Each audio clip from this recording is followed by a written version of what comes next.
See, to borrow Reverend Crystal's word, would be an understatement for this particular moment in Elijah's life and in the life of his nation. Now, Elijah was a big man in Israel. He was riding a mighty wave. He thought he had won the day in a showdown with the priests of Baal. He had first put the priests to shame, and then he annihilated them. He was a winner. But Queen Jezebel was furious when she heard about it and put a bounty on his head. He was plunged from heights to depths. He despaired. Even this prophet Elijah gave up. He wanted to die. He definitely wanted to quit his prophetic calling. He immediately went on the run to avoid the killers Jezebel had sent for him. And this is the prophet Elijah. Don't we feel like that sometimes? Our world can be overwhelming. Supreme Court rulings, South Street shootings, neighborhood shootings, Buffalo, Uvalde, January 6 hearings, alternative truth, still COVID, Ukraine, climate change, Roe v. Wade overturned, and the list goes on. You can recite the causes of grief as well as I can. I have a number of what my mother-in-law used to call young friends, people in their 40s. And I find so many of them wondering how to go on in our broken world. They really do seem hopeless, burdened by these daily outrages. And here it is picnic time. We're supposed to be joyful. It's parade time. It's fireworks time. But you and I may have to use whatever force of character we have to get any feeling of celebration. Many of us are truly downhearted. I long for my best picnic memories on the Blue Ridge Parkway. The extended family would meet at Meadows of Dan, one car after another, pulling into the parking lot with plenty of room at the picnic shelter and on the playing fields. But picnics could happen almost anywhere. My favorite memory is the time my father stopped the car at the ford of a babbling creek. The water was running just 3 to 4 inches deep over glistening, smooth stones. He stopped the car midstream, and we all waited delightedly while we ate from the picnic basket in the now open trunk. It was magic. Still, it wins as my favorite picnic story 65 years later on. Youth, as I recall, is full of idealism. Young people often think they will fix the world, change the many things they regard as wrong, while wondering how we adults could possibly have let things get so bad. How could they or we have done so little? One generation after another seeks to change the world, and some really do. Most often, what follows, however, is disillusionment. It turns out not to be so easy. There are powerful forces arrayed against change and against justice, and those powers seem to hold most of the trump cards. I hate to say the word. When that realization dawns, what happens? Which way will we go from there? It's called coming of age. Will the choice be cynicism or hope? And I find we have to make this over and over again in our lives. Maybe coming of age has always meant this, letting go of our idealism as disillusionment sets in. We can choose to become bitter, or we can choose hope and justice work. What follows can be a life of hope or hopeless cynicism. And frankly, cynicism is a lot easier. It is the road that many people take. Let's think about other eras for a minute. Don't we know any history? When was a better time than this one? We simply weren't in leadership during those other eras. Those weren't our times to be responsible. Maybe the stakes are higher now, but frankly, the world has always been a flawed and evil place. That is summed up in the Christian understanding that we are sinners needing God's help to save us. So why are we always so surprised and disheartened when things turn out the way they do? Take the 1960s when I grew up. Turbulence was the order of the day.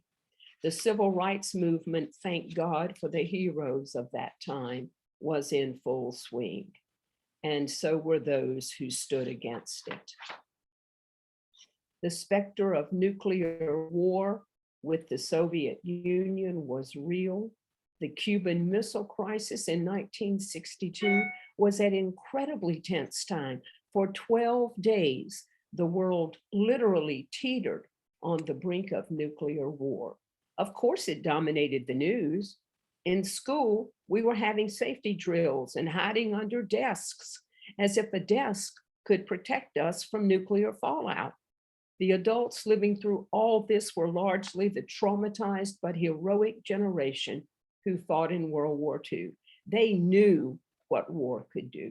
They had seen the slaughter of millions, both of Jews in the concentration camps and of soldiers on the battlefields.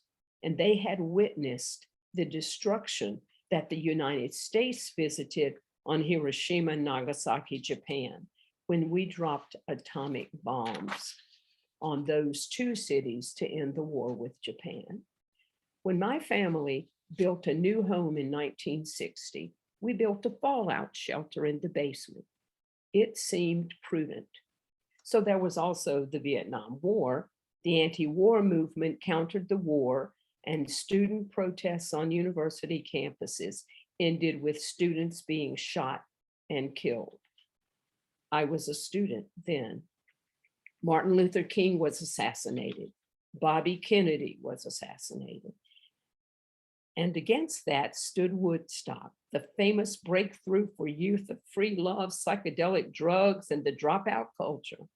Youth and elders were at polar extremes. And that's just one decade of my 7.5 decades on this earth. Just when were the golden days? Was it in the 1930s when bread lines were forming all over the country as the Depression dragged on and on? Add to that misery the Dust Bowl, when millions of farmers lost their farms in an unprecedented climate disaster. Was it the 1940s when the Second World War in 25 years broke out and dominated that decade? Was it 1910 to 1920? When the war to end all wars dominated, and at the end of that era, as peace was finally reestablished, influenza killed millions? Was it during the 1950s when Europe and much of Asia was recovering from near total destruction and mass starvation? Or in the US, when women were forced to go home again, men were in charge of everything again, polio was proliferating, and the Korea War was waged. Folks, this world is a tragically beautiful world. It's not just one thing. It is not this or that. It is this and that. It's earthquakes that kill alongside gentle rains that nourish. It is stunning sunsets that proclaim the glory of God alongside senseless mass murders that both Democrats and Republicans, let's be fair, hate. It is both and. If we are waiting for the world to come around right before we love life, we will never love life. We will miss out on the abundant life Jesus promised. So, in the middle of what for many people is a severe failure to thrive in our broken world, is there any word from the Lord? The answer, of course, is a consistent, resonant yes. That word is contained right here in this passage we read. We see how God rescued Elijah. Elijah, the rock star of a prophet, wanted out. He wanted to die. That's about as low as you can get. But God heard Elijah's hopelessness. Notice that God did not answer Elijah's prayer to let him die right there. Rather, he answered Elijah's need. Elijah was feeling, quote, no better than his ancestors. For him, that was a low bar. Like the deeply disillusioned today, Elijah was a prophet of prophets, and he expected more of himself and his generation. So he wanted to give up and quit. God provided a respite for Elijah. It was a safe place to lick his wounds, threaten to quit, and work on basic needs like eating well and sleeping well. Those everyday things were God's gifts to him. How often do we miss the everyday ways God is offering to minister to us? Do you sleep enough? And if not, why is that? Do you stay up too late so you can hear Trevor Noah or Jimmy Fallon make fun of Donald Trump? Is it really worth it?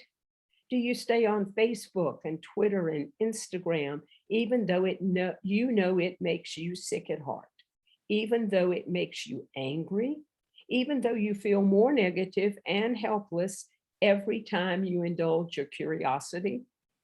Whatever addictions keep you fixated in that cycle of negativity, stop it. Don't spend 90 minutes a day reading details of the news that is really much more about building audiences on outrage than on informing us about anything. Stop the 24/7 news crawl on your computer. Philippians has a much better idea, and it's another word from the Lord. Finally, sisters and brothers, whatever things are true, whatever things are honest, whatever things are just, whatever things are pure, whatever things are lovely, whatever things are of good report, if there be any virtue, and if there be any praise, think on these things. Literally, look for good news. I promise it's out there, but fear and anger manipulate us more successfully. In the story of the beloved prophet Elijah, God gave him time. God did not admonish him for his lack of faith. God did not push him to try harder or get a better attitude. Instead, God gave Elijah a respite. God provided a cave. Sometimes a cave is exactly what I want to crawl into. And God does not shame Elijah. God cared for his tired, worn out, worn down servant.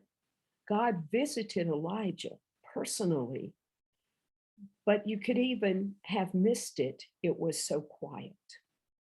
I wonder how often God visits us. Only after refreshment and renewal did God instruct Elijah. First, he was told to go back the way you came. Really? Yes, really. Take up your work again. And God provided in the instructions for Elijah to get the help he needed. God named 3 leaders to help Elijah. The prophet's job, as he, quote, went back the way he came, was to find the people God had given him to help. God had a response for Elijah, and the prophet had to cooperate. The prophet had to do his part. He could no longer say, and I alone, because he was not alone, and neither are we. Thanks be to God. Maybe you only have this long weekend to refresh. Maybe you have a vacation in front of you, or a retreat, or maybe just an afternoon when somebody else watches your kids while you sit in the sun, read a book, and drink iced tea or coffee. It's okay to rest, reflect, renew. Maybe your refreshment is this very day at the communion table. We are in for the long haul when it comes to things that really matter: justice, peace, unity, equality. Find your cave and rest a while. Then get back out there. God will not leave you or me alone. Amen.